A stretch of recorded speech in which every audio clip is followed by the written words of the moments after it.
Some of the packets in those stores, too, are breath mints. I suppose you need one of those after you're chewing the beetles. I saw a little dog, and there he is, curled up, sound asleep. He's in a little tiny pile of ashes. You know, even if the fire was made from last night, it still stays warm. And there he was, keeping warm in the early morning when it was kind of cool. Most doggies sleep on the asphalt for warmth because it does hold the heat, and even through the night it'll hold the heat. Jim is ill. Trivia. 30 to 40 cow patties sell for 10 rupees or 20 cents. I work fast, and if I was here, I could make a fortune making and selling patties.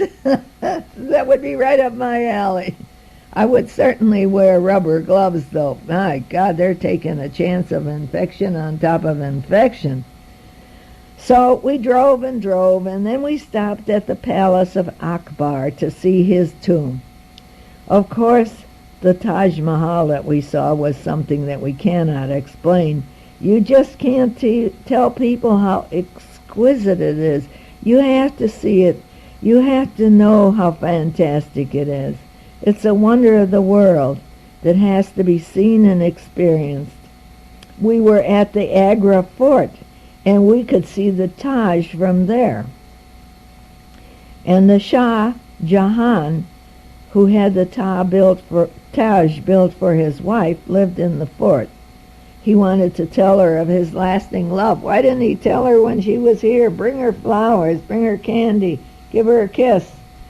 His son made him a prisoner in the upper palace, and there he remained, and there he died, looking at the Taj.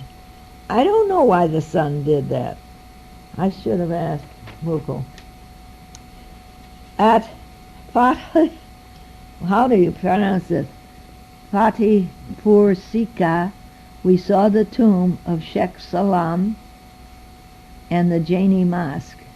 We had to go in there barefoot, and those beautiful remains of the residences and the mosque were built in the 16th century. And Mukul showed us all the carvings and the painting and the frescoes. Mukul is so knowledgeable and so interesting as he speaks to us. I think he is A++++++ instructor. We went to the village of Lahar Sar for lunch. Oh, it was a tiny village. I thought that there was 1,000 people there, so it couldn't be that tiny. And we were in a courtyard with a buffet all set up for us, all silver servers. And what a lovely surprise lunch. And you know, that was the hottest day of the trip as far as I was concerned. The hottest day for me for the whole trip. I had to move into the shade and sit, and we were all getting red faces. In another month, it gets terribly hot in that area. Of course, there was no breeze coming through. And Mukul says, come up here and look at the view. Look at the view up the stairs. Oh, hurry.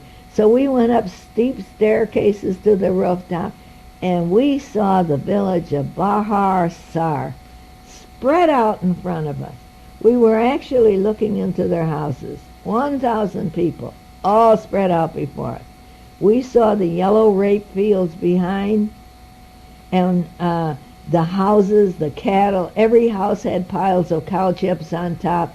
People were washing clothes. People were making chips. People were herding cattle and goats. People were cooking. It was like Disney World, watching people go on about their daily lives. And there we were taking pictures, and they were waving. They didn't seem surprised at all. I can't remember when this happened, but somehow Jim was teasing Mukul, saying he wanted to see Mukul's house and have a party. When are you going to have a party? And I guess Mukul, that must have been a surprise to him, but he said, we're going to go to my house. And he took us to his house. And It had a stucco high fence, and behind the gate there was a courtyard, and then we went into the house. And Mughal's sister was there, and she served us drinks and cookies and tidbits and talked to us.